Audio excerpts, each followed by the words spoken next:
First things first, I'm going to kind of assume that if you're watching this, you're basically familiar with the story of Kadesh, or at the very least, that you've listened to my podcast episode on the history of Egypt. It was number 214 about Kadesh. I am going to recover the basic gist of the battle, but in terms of the hieroglyph texts, Ramesses' narrative of what is happening, I'm going to leave most of that in the podcast. And today we're really going to focus on the visual side of things, which obviously I can't do in the audio version.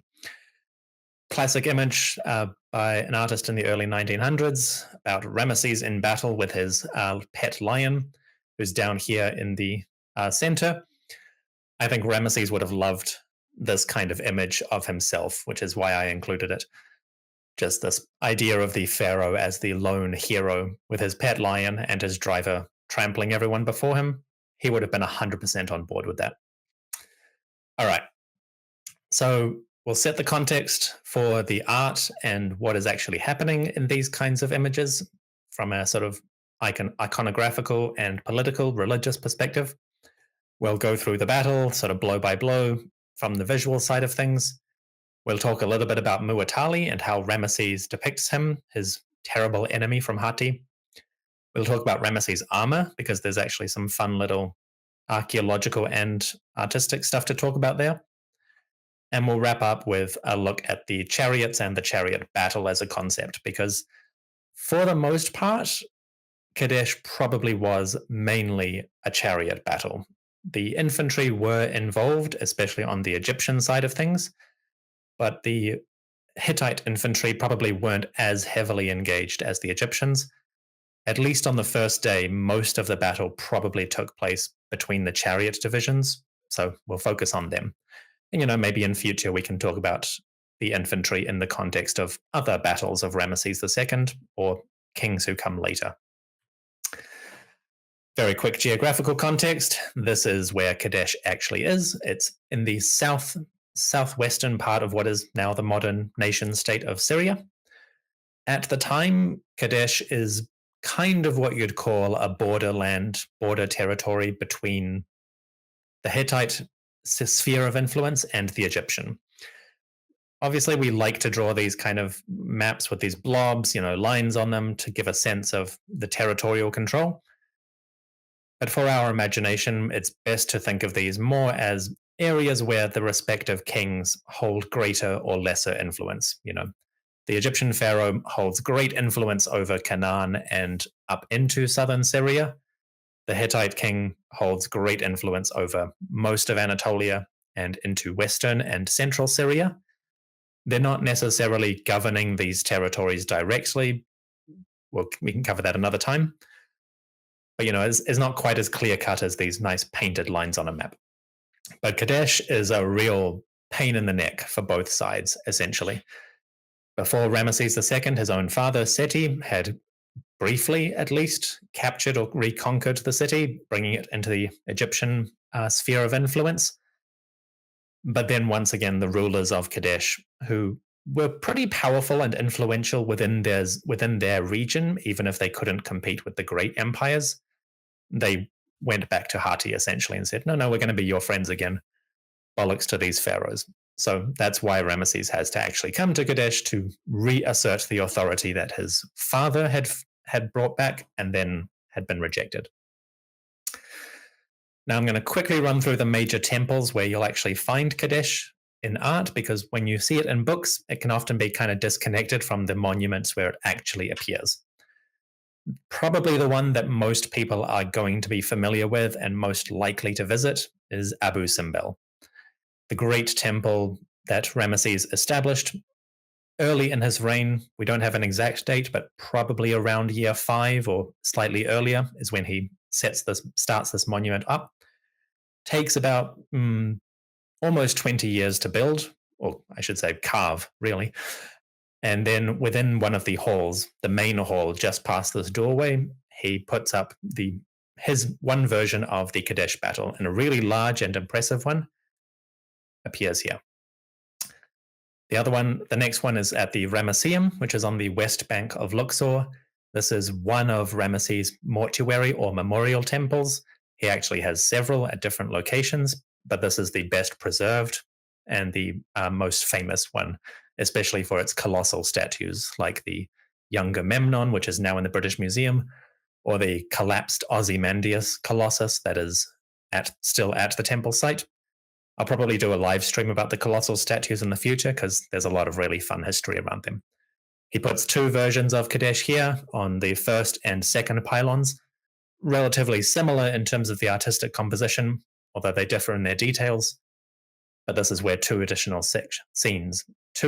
versions of the scenes appear. Then we have Luxor Temple, which is just on the east bank of Luxor, and he decorates these two great pylons with the scenes of Kadesh. Doesn't come across quite so well in the broad daylight, but you can see the king's horse here, the king in his chariot, and then this kind of oval shape is where Kadesh itself is centered. I'll come back to these with like line drawings and stuff so we can look at them in more detail. But he really front and center at Luxor Temple on the pylons. Let's show what I'm communicating, which is my victory, quote unquote, at Kadesh. And then the last and probably the least well known is at Abydos in Ramesses II memorial temple here. It's just north of the great temple that Seti had constructed and slightly north of Seti's Osirion. This temple is only really recently coming back into public consciousness thanks to reconstruction efforts. As you can see, they've had to do a lot of rebuilding, putting the slabs of stone back into place, putting mud brick layers on top to protect it and reduce erosion. But just from these mounds of debris, you can see how much it was really buried over the years. So this is probably the least well known, but it does have very nice images of the Kadesh battle on the exterior walls, at the back, and on the north side. Again, we'll go through all the imagery in detail. So first things first, let's set a little bit of context. Having been publishing about Ramesses II in the sort of public sphere recently, I've noticed in a lot of comments or things that people sort of say about Ramesses, there's kind of a general trend of anti-Ramesses attitude out in the public discourse. That might just be a symptom of sort of 21st century, mistrust of authoritarian figures, distrust of government. Ramesses is a prime example of that kind of idea. But more importantly, I want to set Ramesses in his context, why his art is the way he is, why he communicates like this, just to give a sense of where the king himself and his artists and people are actually coming from. So first things first, the image of the king as the conquering hero. This is what Ramesses likes to communicate within his art and texts. And that has given many people the impression that he's, supremely arrogant or a braggart or totally full of bollocks. You can't trust him because he's just putting himself forward first and foremost. In reality, this is kind of the narrative that we get from pharaonic art and storytelling. And it's not so much an ego thing as it is a religious and political thing. Because the pharaoh is the protector of the two lands, he is the conduit between the divine world and the human. That leads to a sense of the king as a hero, as a great warrior. And this is communicated artistically through figures of the king, like Thutmose IV here in his chariot, trampling their enemies and overpowering them single-handedly. You also get more abstract versions, like the king as a sphinx, human head with his headdress and his elaborate crowns, but the body of a lion with wings folded down along his back, trampling on, in this case, Nubians or Cushites. We'll give a better image here from the line drawings. So this chariot was actually discovered in the tomb of Thutmose IV, and it was published by a chap you may have heard of named Howard Carter, who did this very nice line drawing of it. On the right, we get the image of the king as the lone warrior with his axe and his bow, grabbing his enemies, in this case, Easterners or Asiatics, since they're from Western Asia. And on the other side, we have the king in his chariot with his bow, aided by the god Montu, who is the god of war from the southern regions. So this kind of communicates the idea of the pharaoh as the hero, and he's assisted by the gods, and he tramples his foes single-handedly. You'll notice there are no other warriors with him, no soldiers, exactly the same way that Ramesses communicates in his narrative. A more famous example is this beautiful painted chest from the tomb, which shows him riding into battle. Now he does have charioteers and soldiers behind him, like these chaps. I really like these little archer dudes. It's a very hard piece to photograph, or at least it was when it was in the old Cairo Museum. So fingers crossed when it's in the Grand Egyptian Museum, we can start photographing it more clearly. But because of the sort of general changes in the later 18th dynasty, especially with Akhenaten and his art, which often shows the king followed by bodyguards and soldiers, we do get a slightly more inclusive, if you will, perspective on the king, where he does actually have his charioteers and his troops. But still, he's the central figure. He goes forth by himself to trample, in this case, Nubians or Cushites. They are basically just watching. They're not involved in the battle, although he does have his war dogs as well to help.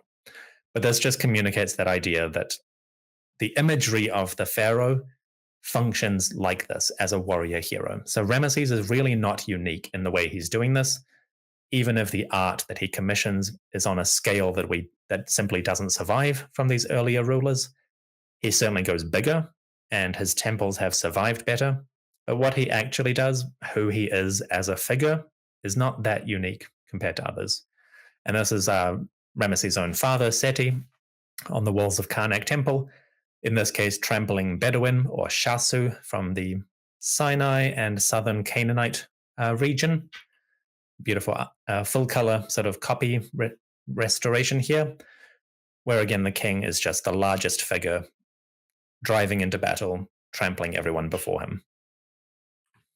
All right, let's talk about Kadesh. These are the hieroglyphs for it, Kadesh, with the determinative for the hill countries or a foreign land. So Kadesh is how we would generally pronounce it in Egyptological pronunciation. For the Hittites called it Kinza, but the Egyptians seem to have called it Kadesh or Kidshu, something like that. But somehow that's transformed into Kadesh over time. Please excuse my little fantasy map depiction of the topography. The satellite is really hard to get a sense of what is where. Connect. Please wait while we try reconnecting. Is anyone experiencing a dropout?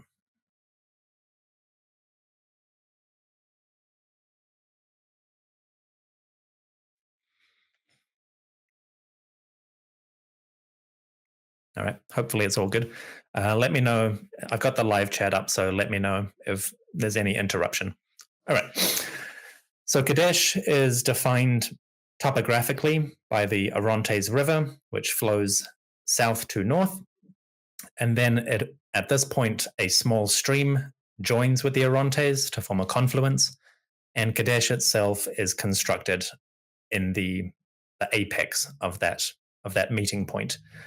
It is on a tell or a hill, an elevated position. This is the modern town surrounded by farmland. Probably not that different from what Ramesses would have seen. It might have been more fortified, as he depicts it. In Abu Simbel, Luxor, and Ramesseum, we get these lovely images where it's shown as a fortified town with, a gate, towers, battlements, crenellations, soldiers, and it's usually got its little name, which is the town of Kadesh. It's also depicted with a river going around it on these images. And this one I often find hard to figure out if it's meant to be a moat or if it's simply the slopes of the hill. I suspect it is the slopes of the hill, but because the paint is gone, we don't know if it's supposed to be blue or green, unfortunately. But he does show it as surrounded by a river on two sides, which suggests that this topography that I've drawn here was the same at that 3,300 years ago. So Ramesses and the Amun division arrive on of what is going to be the battle. They cross the Orontes, which is not a large river. It's relatively narrow and at certain areas quite fordable, quite shallow. So it can be crossed on foot, which is obviously not the case with the Nile for most of its length. So the Egyptian soldiers probably found this a slightly unusual river, like not that impressive compared to what's back home, but they could at least cross it on foot, which would have meant their advance towards the city was not slowed terribly by the approach to the city. Along the way, they stop and they meet two Shasu Bedouin, who famously in the story tell Ramesses that the Hittites are about 10 days' march to the north at what is now Aleppo. The king thinks, I've managed to reach Kadesh without Muwatalli knowing. I've stolen a march. Great, we can gather our forces all together, begin our siege, and then see what happens when the Hittites approach, if they approach. So then Ramesses carries on, and they set up their camp. And he specifically tells us in the texts that he sets up his camp to the west of Kadesh, which, all of everything you're going to see on these little maps is, sort of educated guess based on Ramesses' description. We don't know exactly where the camp was. It could have been further west, could have been further north, or further south. These are just for guidelines only. But he sets up his camp, and we get these lovely images on most of the scenes of Ramesses sitting on his throne within his sort of tent with his fan bearers and his bodyguard of Sherdin and Egyptians. And then he receives the unfortunate news that, in fact, the Hittites are not 10 days away. In fact, they are much closer. But we'll get to that in a moment. The Egyptian camp itself is often depicted in quite large and impressive detail. It's very hard to photograph, especially at Abu Simbel, so I'll work from the line drawings mostly. One thing I do want to highlight is this little enclosure, which seems to be the tented enclosure of the king. We have these little falcons, or birds with sun discs, adoring the cartouche of the ruler. Let's go to line drawing, much better. And you get people praising their little tent of the king. It's all very abstract, very iconographical, but it gives you the sense that the king set up his pavilion in a sort of enclosed space within the larger camp. In fact, should we go back, you can see these little semicircle. These probably would have been painted back in the day, like cowhide or leather with little adornments, but it gives the idea that this is a fortified enclosure. We have all the sort of bustle that you'd expect from a camp. We have cattle and oxen, we have chariots and carts being brought in. One guy over here on the left, if you can see where my mouse is, seems to be a soldier who's like injured himself, and a doctor is attending to him or helping him with something.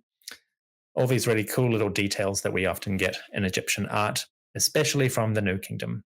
Some really good examples come from the tomb of Horemheb at Saqqara, where we see them setting up a tented encampment, including this little sort of 4-roomed pavilion. It's got a doorway. It's got storage rooms with, jugs and furniture. They sweep out the sand, and then they sprinkle down water to keep the dust tamped down. And then you get little guys bringing water pots and jugs. Horemheb's tomb is really great for this kind of imagery of setting up the camp, with multiple little tents supported by these tall poles. The tents themselves are probably leather or sort of a canvas linen. And we also get cool little images, like I really like this little guy of just a bored charioteer. He's parked his vehicle, it's supported now on a stick, the horses are gone, and he's just waiting for his next instructions, and he's just hanging out. It's good. So the Egyptian camp is set up west of Kadesh, but they learn that, oh my gosh, the Hittites are actually here. This is one of Ramesses' depictions of Muwatalli, or as he calls him, the fallen one of the Hittites. By the time Ramesses starts to receive the news, the Hittites are already on the move. They've launched their attack. Clearly, Muwatalli has intended to make a surprise attack on the Egyptian army before it is able to fortify, get settled, and concentrate their forces. We get very nice depiction of the Hittites at Abydos, which is one of Ramesses' memorial temples. They sort of march in these long, identical groups. They've always got sort of a shaved forehead with hair hanging down the back, mullet style, essentially. but they also have things like their four-wheeled sort of storage wagons, essentially, drawn by horses or donkeys in this case over here, and oxen, bringing the supplies to the Hittite camp. Some of them carry them on their shoulders. Really large-scale, impressive depictions of the enemy forces and how they're setting themselves up. We don't get a specific image of the enemy camp like we do with the Egyptians, but at least we get some glimpses of these sort of what they're using, these kind of four-wheeled wagons, which obviously those are not that well attested for the Bronze Age. So it's quite interesting to see them here that, yeah, they actually were using four-wheeled technology with various animals to pull them as part of their supply train. So this is at the Ramesseum, grand and impressive versions of Ramesses seated on his throne in his camp, as somebody brings the news to him that unfortunately the Hittites are here and you are in great danger. This is a sort of color copy that was made by Champollion in the 1800s. It's from Abu Simbel. Back then, in about 1835, Abu Simbel had been largely buried under sand until Belzoni visited and cleared it, which was really great because it meant that the inner halls preserved a lot of their paint because they were basically covered over. There was no moisture or air to erode them. Unfortunately, once Belzoni cleared the temple, the colors inevitably slowly started to fade with the change in atmosphere. And then the legions of tourists that have been visiting the temple for the past 200 years have further and further degraded the paint. So now it's all gone at Abu Simbel. But Champollion and a couple of others made really beautiful copies of some of the scenes. And the copies that the different artists made do agree with one another. So we get a sense of what it was supposed to look like. A lot of blues and yellows, kind of these royal colors that the kings use. Think of that mask of Tutankhamun, classic imagery. Deep red, reddish brown for the Egyptian forces, including the Sheridan, which is kind of interesting because, the Sheridan probably come from more Mediterranean east or west. So it's interesting that they're depicted the same because they're part of Ramesses' bodyguard. We also get two Hittite scouts who are being beaten for information, interrogated. This is another chapter in the story where after making his camp, Ramesses' soldiers capture two more Hittite scouts, and they learn about the terrible threat that is unfolding. And these poor dudes are just getting beaten for the rest of eternity. They appear on most of the temple scenes, so Ramesses really wanted to hammer home how we interrogated these guys harshly. All right, one really cool detail that is not very well known for ancient Egyptian military art is horse riders. These little guys do appear. They are not cavalry in the sense of knights or battalions of horse riders moving together. They only ever appear by themselves individually. They are armed, so they carry bows, they have quivers on their backs. So they seem to be like armed messengers or scouts who are capable of defending themselves, but they seem to be moving individually rather than as groups. So you can imagine them kind of ranging around the campaign zone, either by themselves on the day-to-day or perhaps in small groups who then spread out across a region to do the scouting. But in this case, once Ramesses receives the news of the impending attack, he sends out riders to gather the rest of his troops, the army battalions who are still marching along the road. And the hieroglyphs, at these different scenes describe them as, hurrying along the road in order to bring the division of Ptah or the division of Sutek, that kind of thing. We also have them at Luxor Temple, very, very nice version. This chap here, again, he's got a quiver on his back and he's clutching a bow while he holds the reins for his horse. And he seems to be goading him with a stick. One interesting feature that I'll go back to is that they often depict their horse riders kind of riding back on the haunches. Not all the time. Sometimes you get sort of mid ones. But this seems to be a stance that is more commonly associated with riding. So that raises the question of whether the artists simply don't know how a horse rider is supposed to look and they're used to drawing donkeys, or whether, given that they don't have stirrups or saddles yet, they're still using a more donkey style form of riding on horseback. I'm not an equestrian, so I don't know if you can even do that or if it's practical. We really don't have any information about how exactly they are riding, whether this is an artistic error or whether it's actually how the vizier, who hurries along in a chariot. He's not going on horseback. He's got a prestige vehicle, probably his own personal chariot that he owns and pays for, hurrying along the road as well. And the hieroglyph captions describe like the vizier hurries along to bring the troops of Pharaoh who are still upon the road. Really cool little details, often overlooked. Just you get a sense of the sort of the panic that is in the camp at that moment. And Ramesses immediately says, okay, send out messengers. We need our troops here. Hurry them along the road. Go. But then the attack begins. So the Hittites have set up north of Kadesh, and they launch their force, which seems to be primarily chariots, towards the south. At this point, the second army division is approaching the river and just crossing over. They do so, and they seem to be somewhere in this region south of Kadesh when the Hittites begin their assault. The enemy crosses the river and basically careens into the Ra division as they are going along. And this is my fabulous little artistic graphic. Clearly, we're going for some Invicta or Kings and Generals style production values. This appears at Abu Simbel, and the text sort of describes it in quite grandiose terms, where Ramesses is surprisingly open and forthright about this particular calamity and this failure. He says that the division of Ra were marching, they were not prepared for fighting, and the enemy attacked them in the middle. And so his troops just gave up. They ran away before the enemy. And this obviously would be a major theme in Ramesses' narrative, that his troops were unable to resist the enemy and he had to do everything himself. We take that with several grains of salt, but it does come across in the text. We don't actually see the attack on Ra division in the art because, of course, that is a moment of defeat, however localized. And the Egyptians do not like to show that in their temples.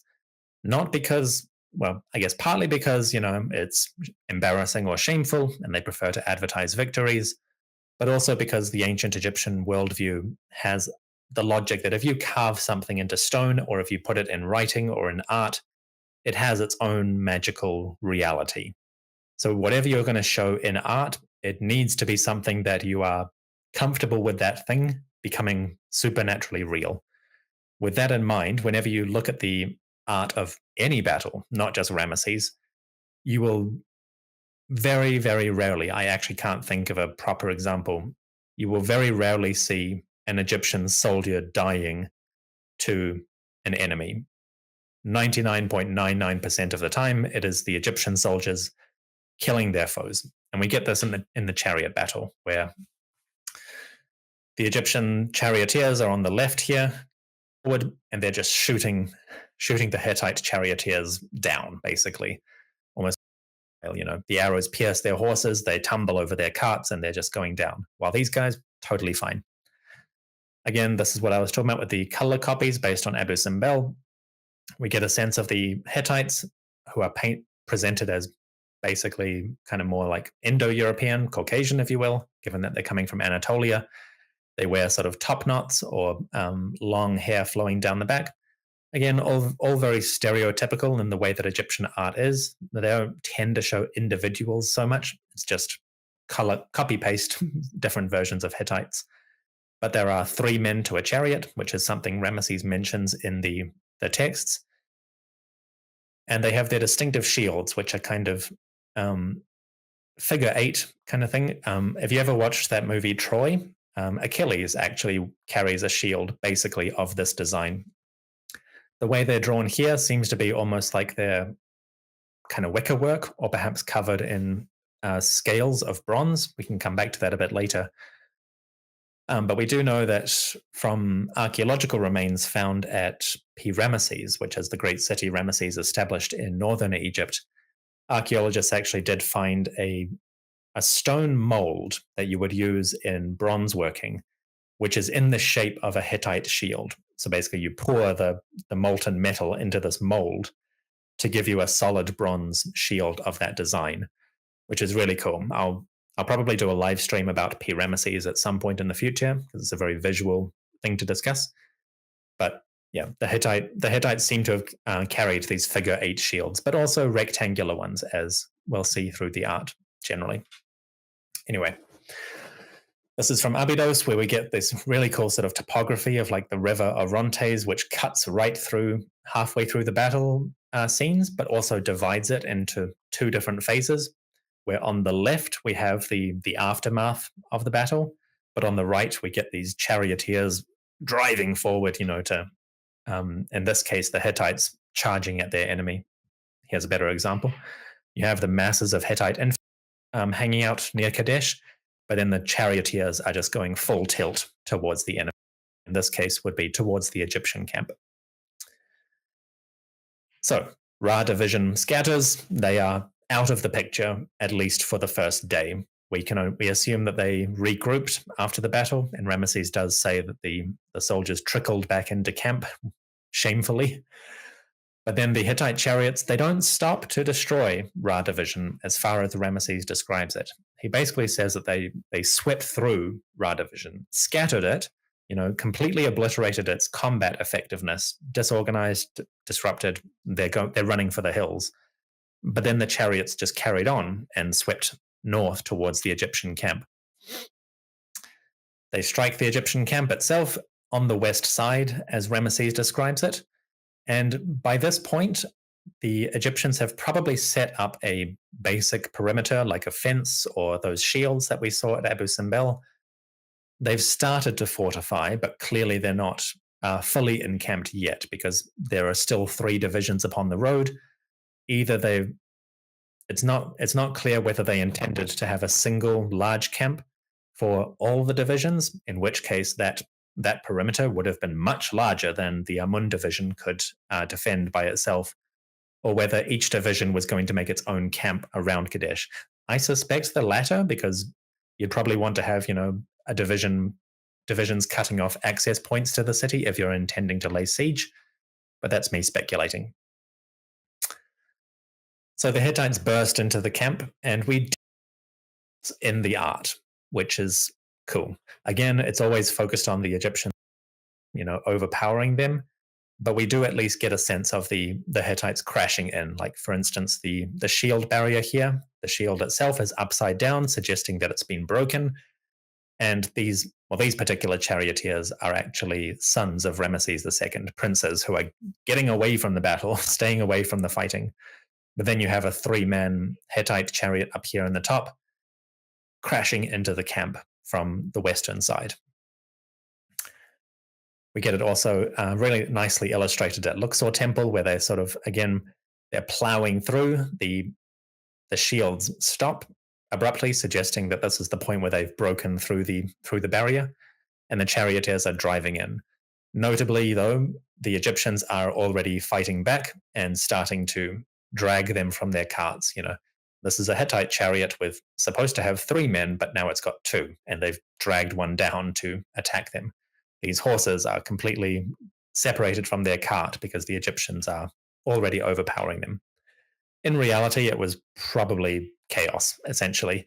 You have these chariots attacking a fortified enclosure, which is not the ideal territory for chariots. They thrive in the open battlefield. They need maneuverability. Attacking a camp is not the best use of chariots. They're not heavily armed knights or anything that can just plow right through. They need space. So it's an interesting wrinkle in Mu'atali's strategy that he does actually attack the camp with chariots. But this is what Ramesses shows. And we get the Egyptians, mustering a counterattack on their 2-man chariots, driving forward towards the enemy. So the battle is now starting to unfold around the Egyptian camp. At this point, Mu'atali supposedly sends a second wave of troops, fairly logical. You can't rely on one throw of the dice for a single attack.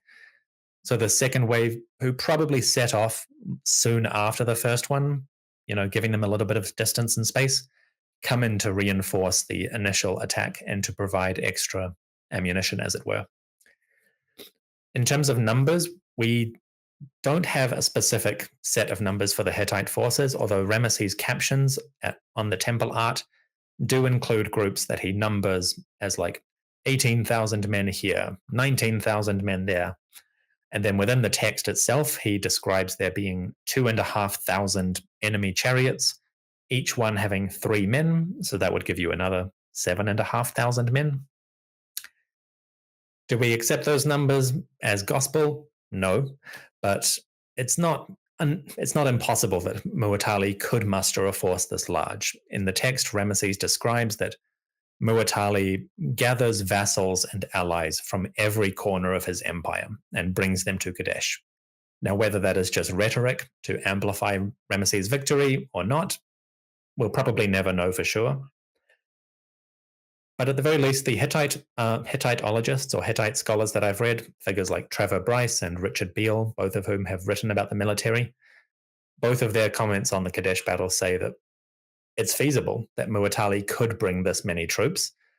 They're probably not all professionals, a lot of levy troops at best. But at least from what I've read among the Hittite scholars, it's not impossible that the Hittite kings could muster that kind of force. But, take it with a grain of salt. And starts fighting. But then he's saved dramatically by the arrival of his 5th battalion, who are called the Naarin. Naarin is actually a word, or I should say sort of an Asiatic word that seems to mean like youths or elites, which is kind of similar to how the Egyptians have their Neferu, which is the youths or the elite troops. Ramesses describes that these troops the Naarin had come from Amru, which is to the west on the coast of Syria, and they seem to have been his kind of relief force that he had sent by another road in order to arrive at Kadesh from a different direction.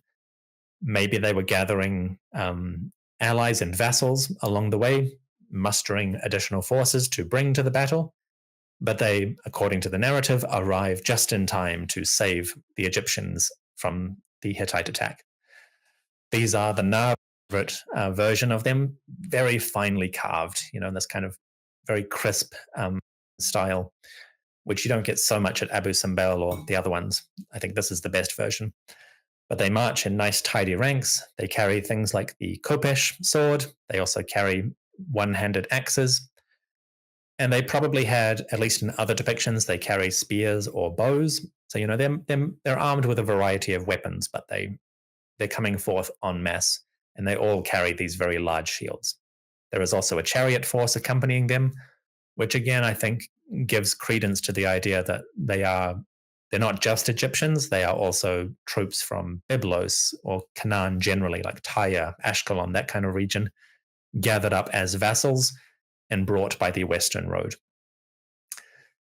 Hieroglyph captions describe them as, the arrival of the Naarin troop from the land of Amru. So they've taken this western route. And they come in on the western side where they find the enemy attacking the Egyptian camp. And of course, they probably somewhat realistically crash into the rear of the Hittite enemy and begin to scatter them, which would be terrifying. This is a very nice depiction of them from Abu Simbel, but as you can see, it's just not as finely carved. The rock here is sandstone, so it doesn't hold details quite as nicely as the top quality limestone of Abydos. The line drawings that were made by people like Champollion and Rossellini, these ones they didn't bother to do in color, which is a shame, but they did include some of the details that were painted, like the eyes, which are now, they were painted on mostly. And they often include these kind of tassels on like their headdresses or their kind of leather caps, if you will, which again might give credibility to the idea that some of them are Canaanite, Syrian soldiers gathered up and not just Egyptian. So they come in, the Hittites start to flee because the power of the pharaoh is overwhelming them and they are unable to resist his forces. They start to move back towards the river, and we get these beautiful images of the Hittites sort of tumbling into the Orontes, trying to get away from the Egyptian counterattack. And in these cases, they have to be physically riverbank from the other side by their comrades who are waiting. It's just kind of a grandiose picture of the Egyptian victory generally. Again, going back to that idea of you don't show, you can't show the deaths of Egyptians in temple art. So it's always just a massacre of the enemy. But these little details of them tumbling into the river and having to be rescued are quite fun. Especially these guys who are basically, they're dead. They're just floating in the waters of the Orontes, unable to rise again.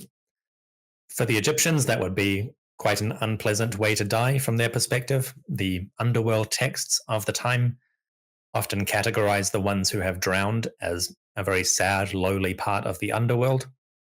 And obviously, given that these are enemies, they're especially sad and lowly. So they just float unloved in the waters.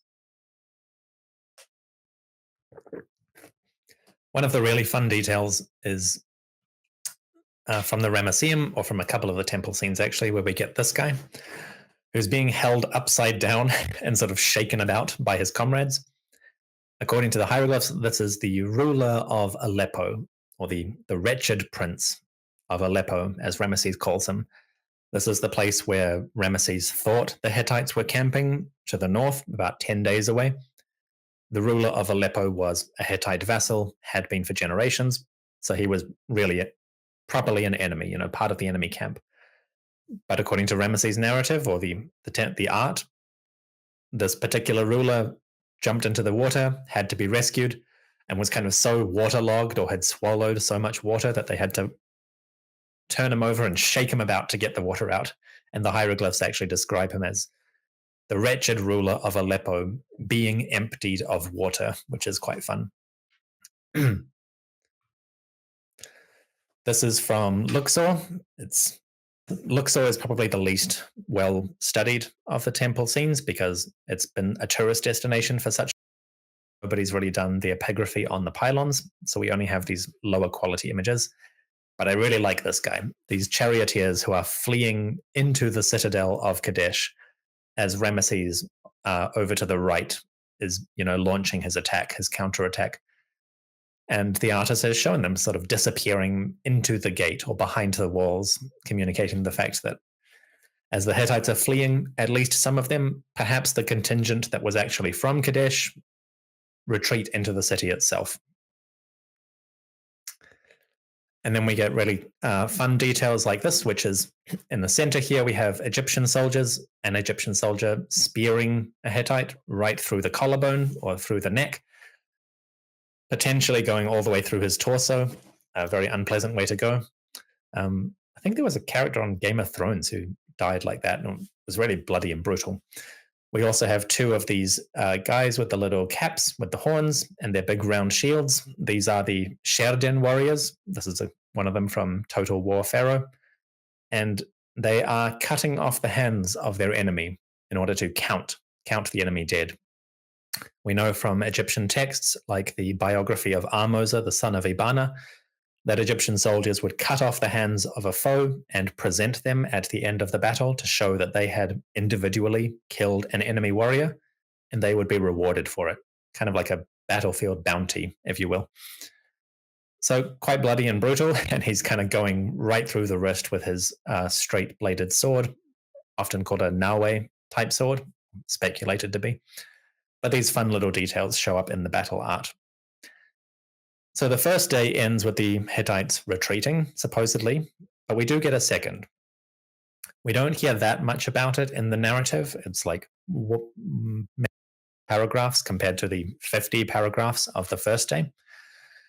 But basically, the Egyptians and the Hittites, their forces, much more orderly and tidy, and they clash somewhere just south of or near Kadesh. Again, Ramesses really doesn't give many details on this second day, which is a shame. He just tells us that it happened. and they basically fight each other to a stalemate. This battle probably did include a lot more infantry, but you can imagine it was primarily a slogging match around the river ford.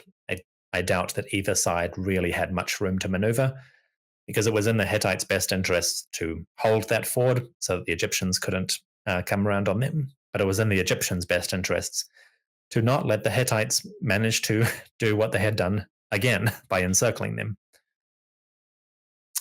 Ramesses again describes it very briefly, and as usual, he focuses on himself as the warrior hero, fitting within that tradition, where he and his cobra, Uraeus, that sort of that golden cobra that sits on the front of his crown. In battle texts, we hear about that Uraeus sort of spitting fire at the enemies, like shooting them with lasers, kind of War of the Worlds style, is how I imagine it.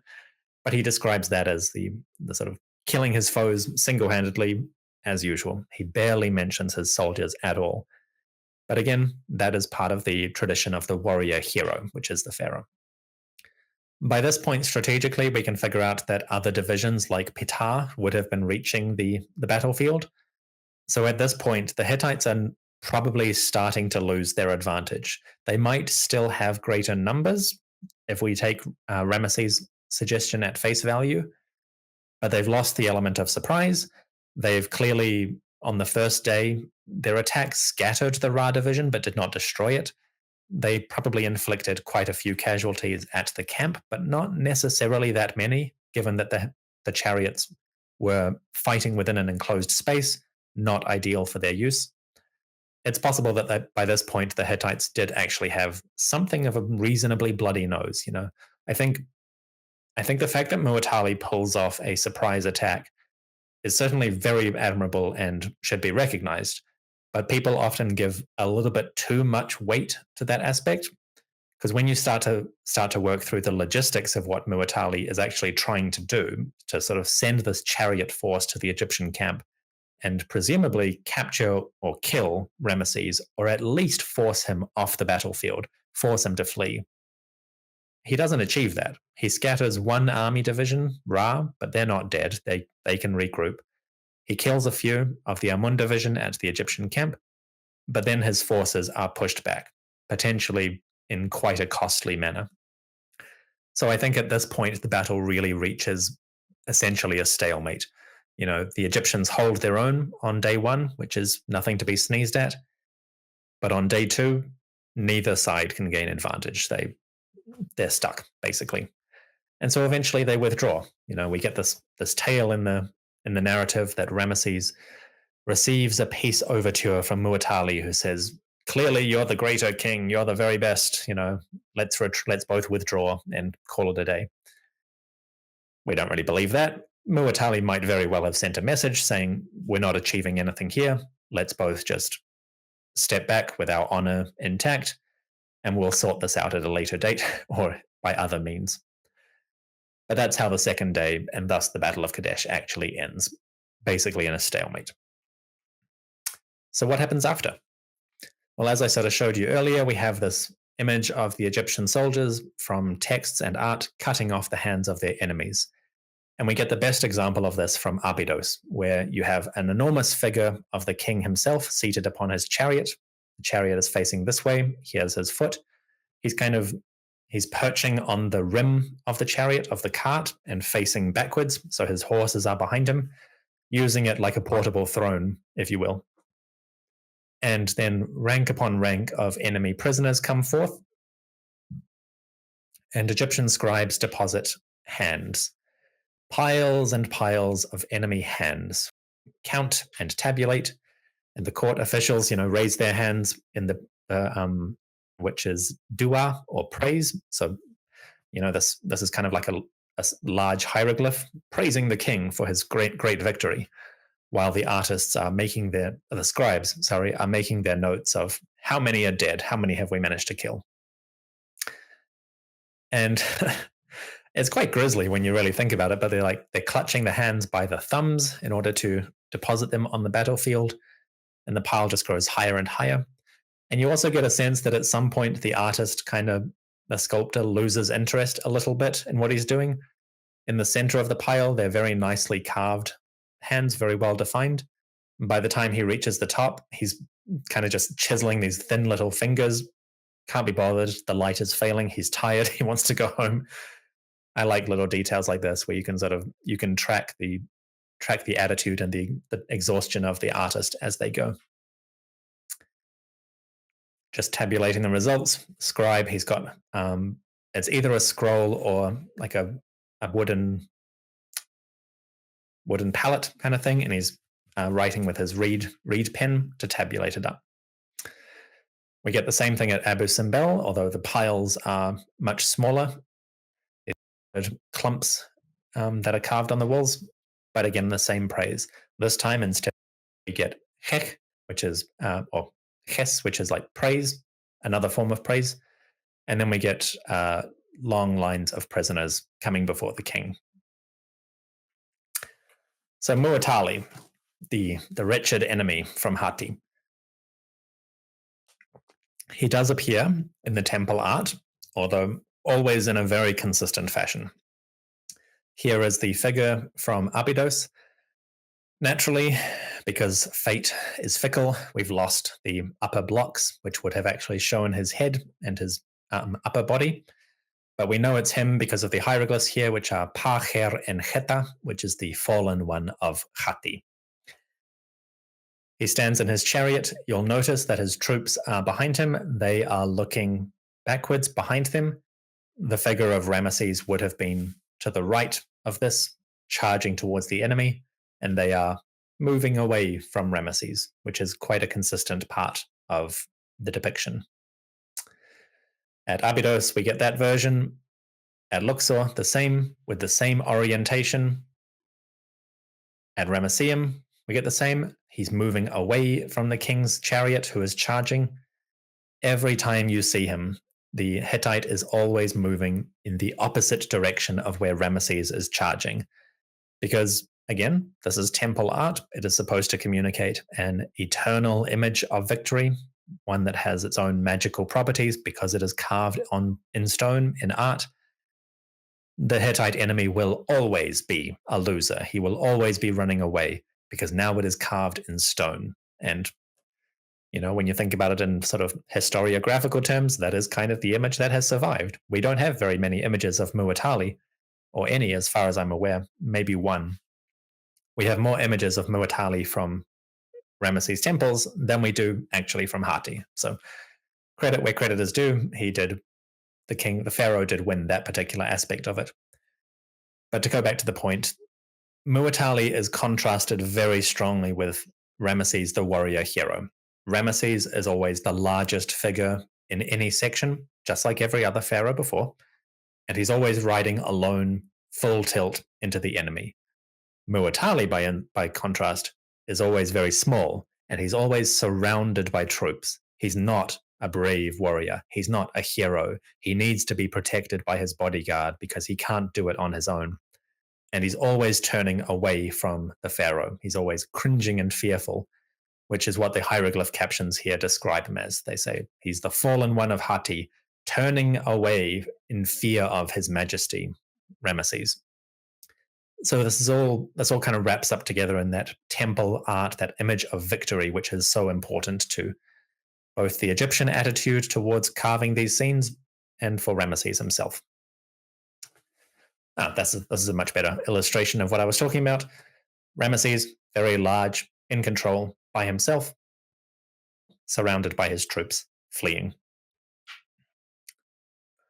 One little detail that I do want to highlight is just this section. It comes from Luxor, and it shows these little dudes. And at a glance, they don't look like much. But as we will eventually see under the days of Ramesses III, at least 3 of these chaps are wearing outfits that are very similar to some of the Sea Peoples groups, like the Peliset and the Luca. Now, Ramesses specifically identifies at least a couple of groups who were Sea Peoples groups who were involved in Kadesh. The first was the Sherden, which was his warriors with the horned helmets. But he also mentions that Muatali had brought the Luca, who are one of these Sea Peoples groups. And he mentions others from the Anatolian coast, including people like the Dardanians, or who come from the region which is now Troy. This seems to be Ramesses' version of these Anatolian or Eastern Mediterranean peoples who are part of Muwatalli's great confederation, as it were. All right. So as sort of starting to wrap up now, we have a couple of little things I want to talk about, like Ramesses' armor. This is something that hasn't survived so well today, but thanks to those color copies, we do have an idea of what it was supposed to look like. The armor is always painted onto the temple walls, so naturally it's faded away now, which is most unfortunate. But at least from the Ramesseum, we have an image of the king seemingly wearing a long coat of basically scale armor, like mail. And this is actually attested archaeologically. We have these sort of bronze scales that turn up at Egyptian settlements like Pi-Ramesses and Malkata. They've also turned up in the Aegean in Greece, like this particular example on the left, which comes from a place called Kanakia and is actually stamped with a cartouche of Ramesses, beloved of Amun, probably Ramesses II, potentially Ramesses III. But at the very least, it's Ramessid bronze scale armor that is being used within this region.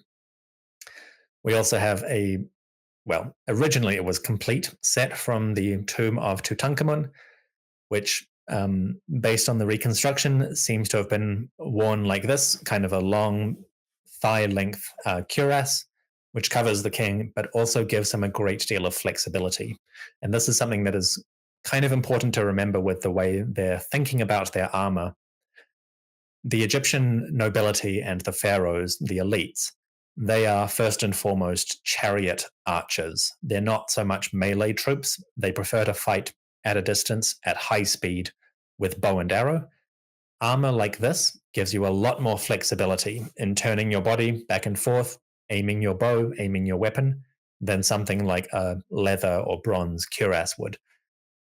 It still provides a great deal of protection, especially because most of the scales are made of bronze, but you can sort of think of it more like snake scales as rather than rhinoceros armor, if that makes sense. But it's a cool thing that once you start to think about how these pieces of armor are actually put together and how they function, how that ties in with the way that they're actually fighting on the battlefield.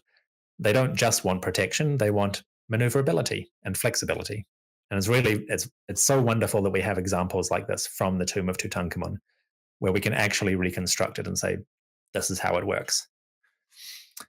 Now let's talk about the chariots. They are, the glittering sports cars of the battlefield. They are the most prominent part of Egyptian royal battle imagery for most of the New Kingdom, I should say. I was about to say all of history, but obviously they turn up around 1550 BCE.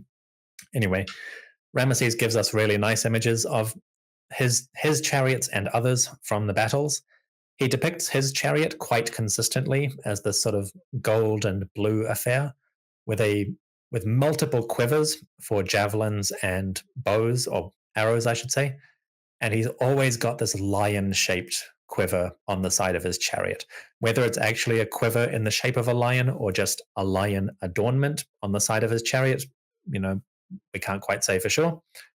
But it's so consistent in his art that I suspect this is what his chariot actually did look like, that it had these multiple quivers strapped to it, and it had a big golden lion on the side, which is grandiose in all the most fabulous ways. But more importantly, we have an image of Ramesses' driver. His name was Menna or Menenna. It's spelled in the Egyptian as M-N-N and then Aleph or A. So it's either Menna or Menenna. But he is the shield bearer of the king, which it seems to function as the driver as well. He's holding the reins, but he's also got the shield to protect the ruler or the warrior. And he appears in the narrative of Kadesh, where Ramesses uses his driver, Menna, to sort of, as kind of like a straw man, where in the midst of the battle, Menna speaks to the Ramesses and he says, "Great king, we've been abandoned by our troops. Why are you still fighting? We should flee. The enemy is all around us."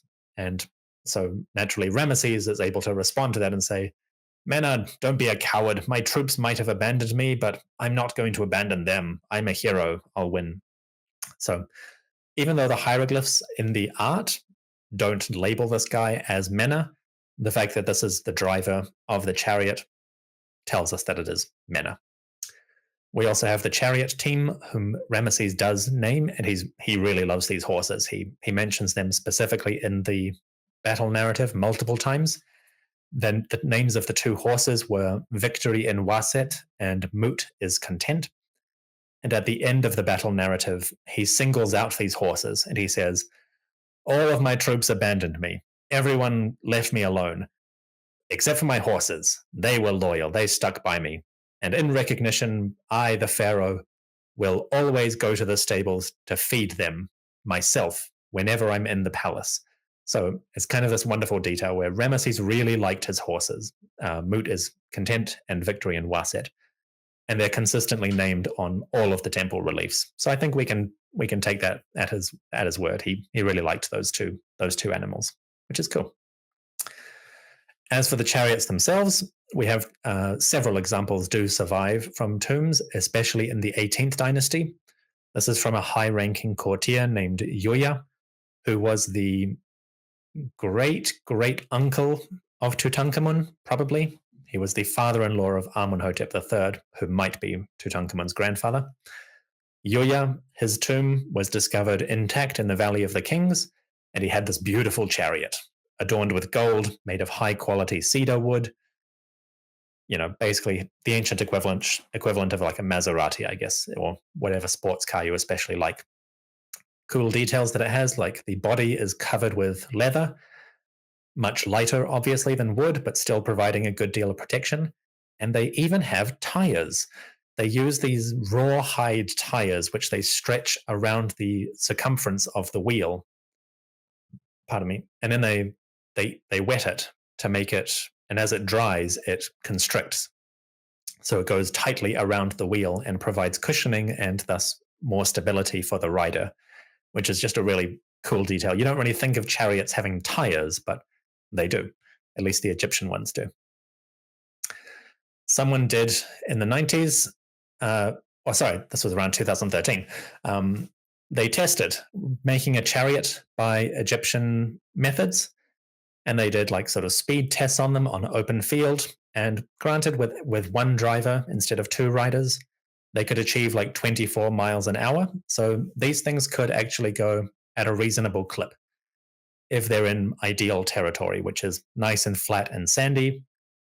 Assuming that there's two riders on every chariot, maybe it's a little bit slower, but at least through experimentation, we have figured out, well, not we, but scientists have figured out that these things are relatively swift when you really get them going. So the chariot battle could have been happening at high speed, which naturally probably caused all kinds of problems for the warriors themselves. The faster it's going, the faster they're turning, the more likely things are to careen or crash over one another. In the right circumstances, the chariot battle could have been an absolute mess on the field. And in the aftermath, there would have been war carts broken and strewn everywhere, injured horses, unfortunately. But chariots can go quite fast in ideal conditions, so you can imagine that this kind of running battle that Ramesses describes around the camp could have been quite dramatic. Playing it again. So Ramesses in his chariot himself is always the dominant figure in the temple art, because that's the way the iconography of Egyptian battle scenes goes. We get, again, this glorious figure of the king with his chariot, the chariot body. It's always got these multiple quivers and his lion-shaped adornment, and then the enemy collapses before him. And again, this is the color copy of this very scene from here. This is what Priest Daven was copying when he made this. So this is what he originally looked like. This little detail on the chariot I wanted to highlight because that is real. We have that physically from the tomb of Tutankhamun. It goes on top of the yoke, running up the center line between the two horses, and it's hard to see in this photo, but it's adorned with a scarab with two wings, holding a sun disk, which in this case is part of the royal name of Tutankhamun, but presumably Ramesses would have had his own version, maybe adorned with his cartouches or similar iconography. But at least we can say that physically, these little details seem to be accurate to what is preserved archaeologically, which is really cool. The Hittite chariots, as Ramesses says, are always 3 to a unit, 3 to a chariot. And he describes there being 2,500 chariots in the enemy force. That is not impossible if Muwatalli did indeed gather allies or vassals from every corner of his empire. But it's quite unlikely that they were all fighting as a single body at one point, at one location, because 2,500 chariots would cover a huge amount of ground. You know, every pair of horses needs a great deal of space. They need room to maneuver. Even if the full Hittite complement had 2,500, it's quite unlikely that all of them were engaged at a single time. But this is what Ramesses tells us. Artistic reconstructions by Angus McBride, kind of one of the greats of sort of archaeological reconstruction art. Going from Ramesses scenes, you know, the shaved forehead, the long mullet down the back, figure 8 shield, armored horses with the scale mail, and scale mail on the troops themselves, 3 men to a chariot, much heavier. Wanted to highlight this little bit because it's small captions about the Hittite forces, which give a sense of who supposedly the Egyptians killed on the battlefield, some of whom were quite high-ranking. In this scene, for example, we have a reference to the chief of the bodyguard of the Wretched One of Hatti, which is Muwatalli's chief bodyguard, essentially, and also a shield bearer for Muwatalli. You know, they have their names and stuff, which, if we take that at Ramesses' word, you know, maybe the Egyptians captured these high-ranking Hittites and they said, you know, who are you? What's your rank? And maybe they ransomed them back, or maybe they took them prisoner. We really don't know. Or maybe they did actually kill them on the battlefield and then identified the body later as, you know, hey, that's Gilbert Tusa. He's the shield bearer, so-and-so. Ramesses includes a long list of these individuals that he supposedly defeats, including people like Muwatalli's own brother, apparently. And when we think about the organization of these ancient armies, that's not totally unreasonable. You know, they're not functioning like a modern nation-state army where it's all kind of one force loyal to the governing body. In the ancient world, kind of similar to the medieval, you probably have more retainers and retinues following individual nobles. Even if they're all under the command of the great king or the pharaoh, you would still have a great many high-ranking aristocrats within these forces, and they all want the prestige and the splendor and the glory of the victory. So it's really not outside of the realm of possibility that many high-ranking Hittites did get involved in the first wave or second wave of the battle, and many of them might have died. It's possible. One other detail here is that this particular wall does still preserve some of the paint, like red on the horses, the nice blue on the Hittites themselves. Blue, quite an expensive dye to produce in the ancient world, so it's communicating their wealth, you know, how these are high-ranking individuals who are fallen amongst the enemy because of the Egyptian victory. And then, again, Angus McBride gives the best version of it, which is a dramatic chariot clash between the two sides. The Hittites with their 3 men, sort of heavier war carts, and then the Egyptians driving forward.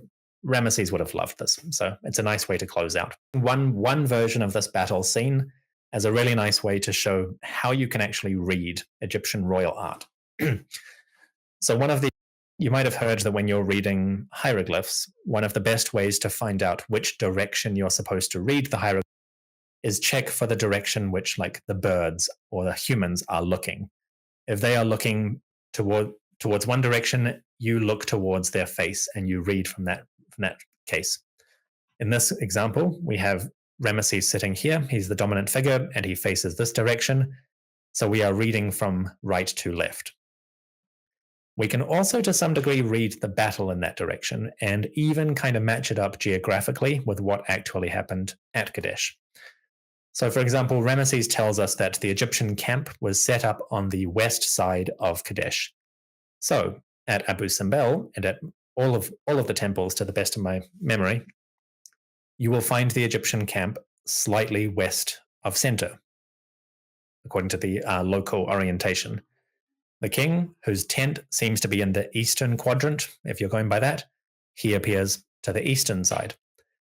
The first phase of the battle, which is the Hittite attack, that unfolds east of the tent, or southeast, more accurately. So it first appears here, and this kind of starts our narrative. And then the Narin troops approach from the west. So they physically appear on the western side of the scene. And this is kind of the first layer of the battle scene at Abu Simbel. It's divided into these two horizontal registers. And then if you move next to the upper level, you get Kadesh as your orientation point, just for geography. Ramesses, who is camped west of Kadesh, launches his counterattack from the west of Kadesh. So he appears to the west of the battle. Muwatalli, who's here, is described in the text as being to the east of Kadesh itself, so he appears on the eastern half of the wall. And then the battle continues to unfold. Egyptian troops, like the Patah division, they are approaching from the east of the Egyptian camp, so they start to show up. And in the final aftermath of the battle, southeast of the Egyptian camp, roughly, Ramesses holds his little ceremony of counting enemy hands and reckoning the dead. So this is just one example, but I just wanted to highlight it because Egyptian art can seem quite inscrutable or incomprehensible if you're not familiar with it. But it does actually have an orientation and its own geography that the artists will use. And once you are able to adjust to that way of thinking or that way of reading these images, you can actually follow the narrative of the battle somewhat artistically. So the battle starts, Ramesses receives news, the Hittite attack on the camp begins, the Narin arrive from the west, Ramesses and his troops launch their counterattack, Kadesh is to the east of the Egyptian camp, Muwatalli starts to retreat, the battle carries on, Ramesses has his victory. There is a way to read this art if you take the time to go through it, which is I just think it's a fun detail. So that kind of brings me to the end of everything. These are just some references for folks who are interested. Otherwise, thank you everyone for joining me, and I hope you've enjoyed it. I'll see you soon.